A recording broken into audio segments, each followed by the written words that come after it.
Hello friends, I am Apriti. Welcome back to our channel plants space. आज 19 फरवरी हो चुकी है और अभी ये बेल आप देख सकते हैं पूरी सूखी हुई दिखाई देगी। लेकिन जैसे ही आप इसको हल्का सा स्क्रैच करेंगे आपको समझ आ जाएगा कि ये बेल अभी हरी है और इसमें न्यू ग्रोथ जल्दी ही हो जाएगी। ये ट्रम्पेट वाइन है जिसको ऑरेंज बेल्स भी कहते हैं क्योंकि इस पे ऑरेंज कलर के फ्लावर्स आते हैं। तो ये बेल जो है सर्दियों में ग्रोथ नहीं करती है, इसकी पत्तियां पीली होकर झड़ जाती हैं और सर्दियों में कुछ इस तरह से दिखाई देती है।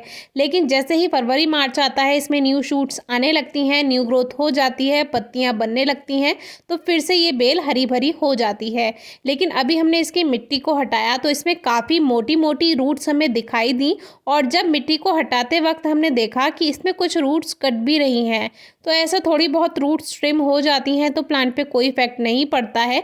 इस तरह से आप रूट्स की कटाई छटाई हल्की हल्की इस मौसम में कर सकते हैं। तो ये ग्रो बैग में लगी थी और अभी हमें इसको बाहर निकालना था और ये मेरे अकेले का काम नहीं था, इसमें पापा ने मेरी हेल्प की तभी ये बाहर आ पाई।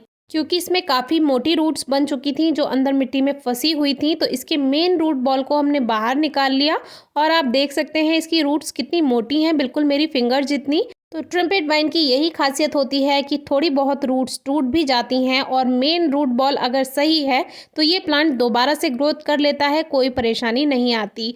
अब ये इतना टाइट ग्रो बैग हो चुका है क्योंकि अंदर इसमें बहुत सारी रूट्स हैं। तो आपको रूट्स दिखाएंगे कि कितनी ज़्यादा इसमें रूट्स हैं।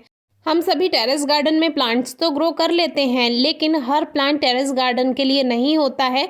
जैसे कि फूलों की हर बेल टेरेस गार्डन के लिए नहीं है। कुछ बेल ज़मीन में लगाएं तो ज़्यादा अच्छी ग्रोथ करेंगी, जैसे कि अलामांडा है वो टेरेस गार्डन में बहुत अच्छी ग्रोथ कर लेती है उसकी बेल। दूसरा पैशन फ्लावर है, उसको भी आप टेरेस गार्डन में ग्रो कर सकते हैं और उसमें लगातार बहुत सारे फूल भी आते रहते हैं। लेकिन मैंने इस प्लांट के साथ ये एक्सपीरियंस लिया कि एक तो इस पे अगर आप ग्रो बैग में भी लगा देते हैं तो भी इस पे फूल उतने ही आएंगे, यानी कि लिमिटेड फ्लावरिंग होती है। दूसरी बात ये है कि ये आप ग्रो बैग में भी लगाते हैं तो भी देखिए कितनी ज़्यादा इसकी जड़ें बन चुकी हैं।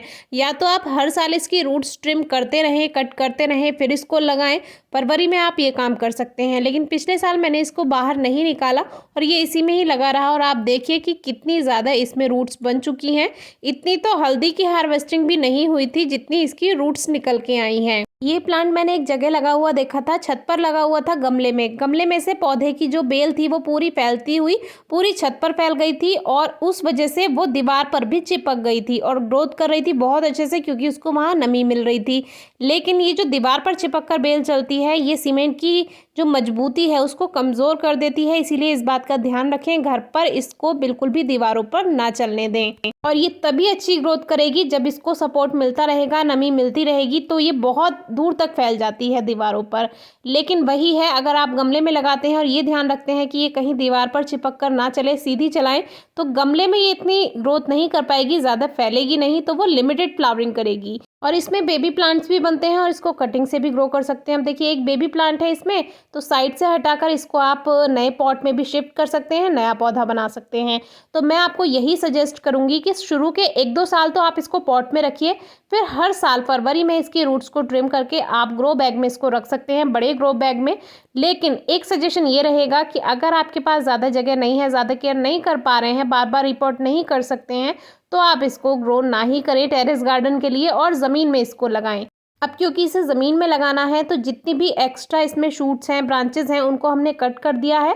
केवल मेन स्टेम को ही हमने रखने वाले हैं, जहाँ से इसमें 3 स्टेम की ये बेल बनकर तैयार हुई है और वो आपस में उलझ कर पूरा एक स्टेम इसका बन चुका है। पूरी हेल्दी बड़ी बेल है, तो हमने इसको कट नहीं किया है, इसको एज इट इज़ रखेंगे और इसको बाहर मैं ज़मीन में लगाने वाली हूँ और अच्छी बेल ये बन जाएगी क्योंकि बनी बनाई बेल हमें ये मिल गई है सीधी। इसको थोड़ा सा सपोर्ट दे देंगे और फिर ये काफ़ी अच्छे से फैल जाएगी। इसके फूल बंदर भी खाते हैं और एक हमिंग बर्ड होती है वो भी इसके फूलों का रस लेने आती है, मैंने आपको वीडियोस में कई बार दिखाया है। तो अभी इसका मेन ऊपर देखिए एक पूरा गुच्छा सा बन जाएगा, उसको हम कट नहीं करेंगे क्योंकि यहीं से हम इसको चलाने वाले हैं।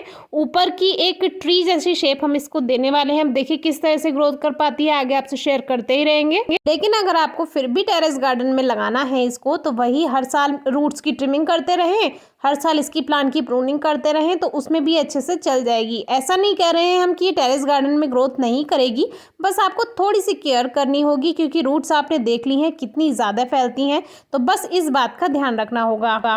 बाकी इजी टू केयर प्लांट है, बहुत ज़्यादा देखभाल नहीं करनी होती है। हल्का सा मिट्टी में नमी रहे, इसमें भी ग्रोथ कर लेगी। साल में आप 2-3 बार मिट्टी की गुड़ाई करके खाद दे दें तो भी बहुत अच्छी ग्रोथ कर लेगी। और इसकी कोई टहनी सूखी हुई नहीं है, आप देखिए सभी हरी हैं, हल्का सा स्क्रैच करने पर ही पता चल जाएगा।